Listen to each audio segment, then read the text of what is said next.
kitaabolee fi baruulee adda addaa akkasumas CD, kaasetaa fi VCD hafuuraa yoo barbaaddan manni faarfannaa Iyyoob jira.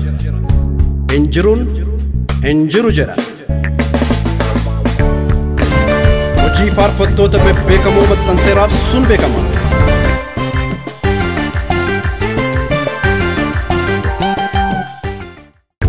VCD bilisee karrasaa lakkoofsa tokkoffaa, VCD Iyyoob yaadataa lakkoofsa tokkoffaa fi lammaffaa, faarsaa Magarsaa Baqqalaa maxxansa addaa, faarsaa Kabaafidoo maxxansa addaa fi faarsaa Raahel lakkoofsa tokkoffaa akkasumas kan biroo hedduminaan maxxansee raabsee jira.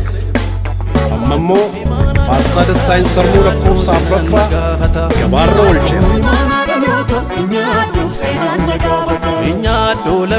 Ammas immoo VCD Dastaan Sarmuu lakkoofsa sadaffaa yeroo dhiyootti isin abdachiiseera.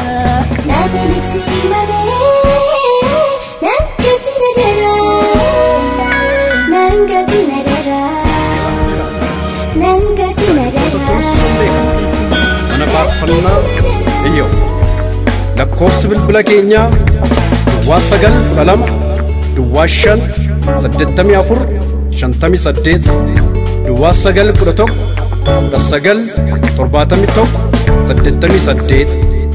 Teessoon keenya buufata konkolaataa biyyoolessaa fuuldura karaa Sabatteenyaatti geessu meetira 100 harka bitaarratti argama. Waliin haa hojjennu, waliin haa guddannu. Mana faarfannaa Iyyoob.